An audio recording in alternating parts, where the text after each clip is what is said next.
भगवान गणेश को विघ्नहर्ता कहा जाता है। किसी भी शुभ काम को शुरू करने से पहले गणेश भगवान को याद किया जाता है ताकि उस काम में कोई बाधा न आए। बुधवार का दिन भगवान गणेश को समर्पित है। इस दिन विशेष विधि विधान के साथ पूजा करने से भगवान गणेश प्रसन्न होते हैं और आपको मनचाहा फल देते हैं। आज हम आपको कुछ ऐसे चमत्कारी मंत्र बताने जा रहे हैं जिनका जाप करने से व्यक्ति की जीवन की दशा बदल सकती है। यदि आप नियमित रूप से इस मंत्र का जाप करते हैं तो आप अपने जीवन में सफलता और प्रसिद्धि प्राप्त करने में सक्षम होंगे। इसके अलावा व्यापार में भी सफलता मिलेगी। बुधवार को व्रत रखने से अधिक सकारात्मक परिणाम मिलेंगे। इसके साथ ही इस बुध मंत्र का जाप करने से कई बीमारियों और स्वास्थ्य संबंधी समस्याओं में मदद मिलेगी। प्रिय भक्तों, अगर जीवन समस्याओं से घिर गया हो तो इस मंत्र का जाप हर बुधवार को करें। ऐसा करने से जीवन में आने वाली सारी बाधाएं दूर होंगी। देवों से सर्वश्रेष्ठ पार्वती के पुत्र भगवान गणेश का यह ऐसा चमत्कारी मंत्र है जिसके मात्र 108 बार निमित्त जप से आपके मन में जो भी पाने की इच्छा है वह पूर्ण हो जाएंगे। भगवान गणेश के इस दिव्य मंत्र के जप से आपके जीवन में पैसों की समस्या पल भर में दूर हो जाएगी। सुखकर्ता दुहक कर्ता भगवान श्री गणेश सभी कष्टों परेशानी को दूर करते हैं। धार्मिक मान्यताओं के अनुसार गणेश जी के इन प्रभावशाली मंत्रों का जाप करने और उन्हें मोदक दूर्बा का भोग लगाने से वे जल्द प्रसन्न होते हैं। कहा जाता है कि अगर गणेश जी की कृपा प्राप्त हो जाए तो जीवन में किसी समस्या का सामना नहीं करना पड़ता है। गणेश जी के कृपा से खूब सुख समृद्धि मिलती है। बुधवार का दिन गणेश जी को समर्पित है क्योंकि वे बुद्धि, विद्या और व्यापार के देवता हैं। खासकर वे लोग जो शिक्षा, व्यापार या नौकरी में सफलता चाहते हैं, उन्हें इस दिन गणेश जी की पूजा जरूर करनी चाहिए। इसके अलावा बुधवार को भगवान गणेश की पूजा करने से बुध ग्रह मजबूत होता है जिससे बुद्धि, संवाद कला और तर्क शक्ति में वृद्धि होती। आइए शुरू करते हैं। वह कौन सा चमत्कारी मंत्र है प्रिय भक्तों, लेकिन उससे पहले आप सभी से मेरा एक छोटा सा अनुरोध है। अगर आपको हमारी वीडियो पसंद आई है तो सच्चे दिल एक लाइक, हमारे भक्ति सागर चैनल को सब्सक्राइब, कमेंट में राधे राधे अवश्य लिखें। ओम महाकर्णाय विद्महे वक्रतुंडाय धीमहि तन्नो दन्ती प्रचोदयात्। ओम महाकर्णाय विद्महे वक्रतुंडाय धीमहि तन्नो दन्ती प्रचोदयात्। ओम महाकर्णाय विद्महे वक्रतुंडाय धीमहि तन्नो दन्ती प्रचोदयात्।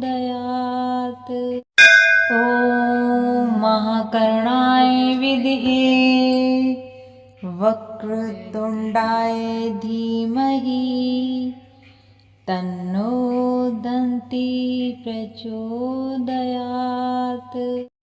ओम महाकर्णाय विद्महे वक्रतुंडाय धीमहि तन्नो दन्ती प्रचोदयात्। ओम महाकर्णाय विद्महे वक्रतुंडाय धीमहि तन्नो दन्ती प्रचोदयात्। ओम महाकर्णाय विद्महे वक्रतुंडाय धीमहि तन्नो दन्ती प्रचोदयात्। ओम महाकर्णाय विद्महे वक्रतुंडाय धीमहि तन्नो दन्ती प्रचोदयात्। ओम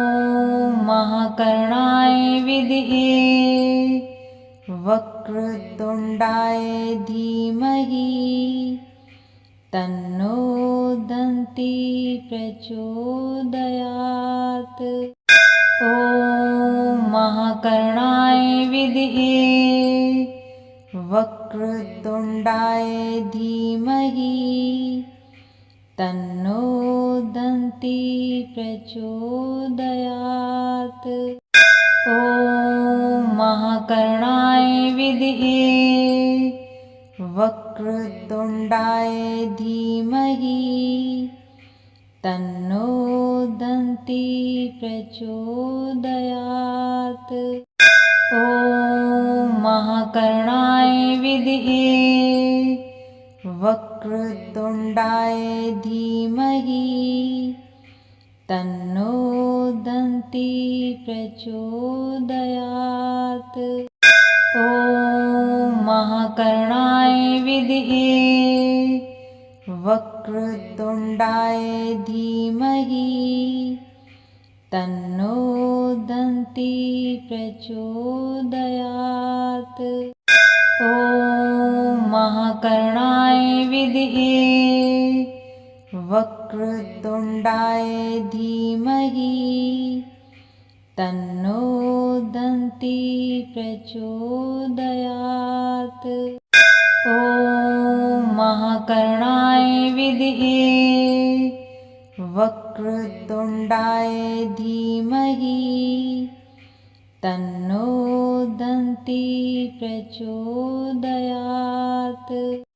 ॐ महाकर्णाय विद्महे वक्रतुण्डाय धीमहि तन्नो दन्ती प्रचोदयात्। ॐ महाकर्णाय विद्महे वक्रतुण्डाय धीमहि तन्नो दन्ती प्रचोदयात्। ॐ महाकर्णाय विद्महे वक्रतुण्डाय धीमहि तन्नो दन्ती प्रचोदयात्। ॐ महाकर्णाय विद्महे वक्रतुण्डाय धीमहि तन्नो दन्ती प्रचोदयात्। ॐ महाकर्णाय विद्महे वक्रतुण्डाय धीमहि तन्नो दन्ती प्रचोदयात्। ॐ महाकर्णाय विद्महे वक्रतुण्डाय धीमहि तन्नो दन्ती प्रचोदयात्। ॐ महाकर्णाय विद्महे वक्रतुण्डाय धीमहि तन्नो दन्ती प्रचोदयात्। ॐ महाकर्णाय विद्महे वक्रतुण्डाय धीमहि तन्नो दन्ती प्रचोदयात्। ॐ महाकर्णाय विद्महे वक्रतुण्डाय धीमहि तन्नो दन्ती प्रचोदयात्। ॐ महाकर्णाय विद्महे वक्रतुण्डाय धीमहि तन्नो दन्ती प्रचोदयात्। ॐ महाकर्णाय विद्महे वक्रतुण्डाय धीमहि तन्नो दन्ती प्रचोदयात्। ॐ महाकर्णाय विद्महे वक्रतुण्डाय धीमहि तन्नो दन्ती प्रचोदयात्। ॐ महाकर्णाय विद्महे वक्रतुण्डाय धीमहि तन्नो दन्ती प्रचोदयात्। ॐ महाकर्णाय विद्महे वक्रतुण्डाय धीमहि तन्नो दन्ती प्रचोदयात्। ॐ महाकर्णाय विद्महे वक्रतुण्डाय धीमहि तन्नो दन्ती प्रचोदयात्। ॐ महाकर्णाय विद्महे वक्रतुण्डाय धीमहि तन्नो दन्ती प्रचोदयात्। ॐ महाकर्णाय विद्महे वक्रतुण्डाय धीमहि तन्नो दन्ती प्रचोदयात्।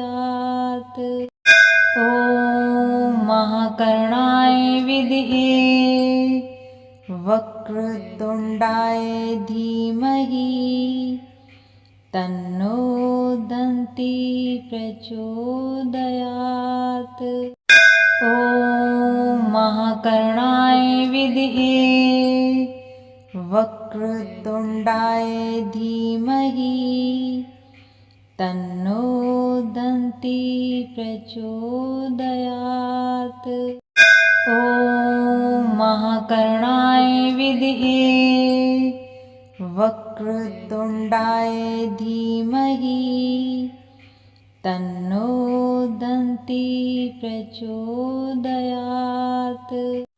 ॐ महाकर्णाय विद्महे वक्रतुण्डाय धीमहि तन्नो दन्ती प्रचोदयात्। ॐ महाकर्णाय विद्महे वक्रतुण्डाय धीमहि तन्नो दन्ती प्रचोदयात्। ॐ महाकर्णाय विद्महे वक्रतुण्डाय धीमहि तन्नो दन्ती प्रचोदयात्। ॐ महाकर्णाय विद्महे वक्रतुण्डाय धीमहि तन्नो दन्ती प्रचोदयात्। ॐ महाकर्णाय विद्महे वक्रतुण्डाय धीमहि तन्नो दन्ती प्रचोदयात्। ॐ महाकर्णाय विद्महे वक्रतुण्डाय धीमहि तन्नो दन्ती प्रचोदयात्।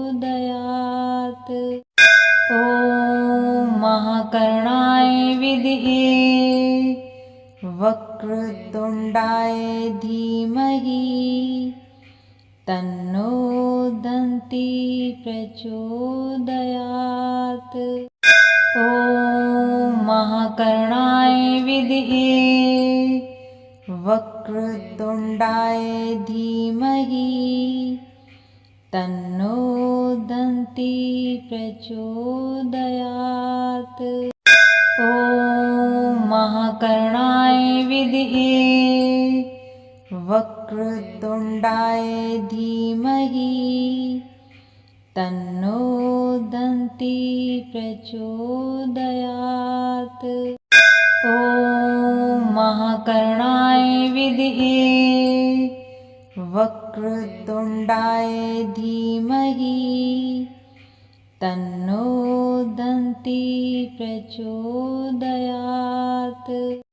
ॐ महाकर्णाय विद्महे वक्रतुण्डाय वक्रतुण्डाय धीमहि तन्नो दन्ती प्रचोदयात्।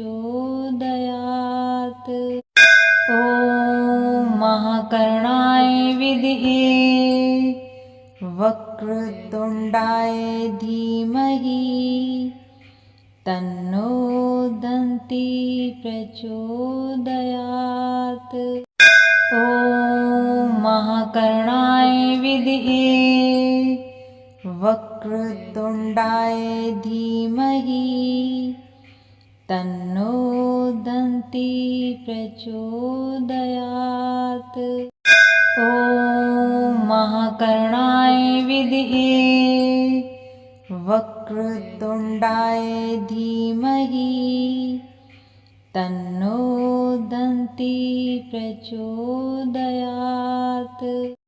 ॐ महाकर्णाय विद्महे वक्रतुण्डाय धीमहि तन्नो दन्ती प्रचोदयात्।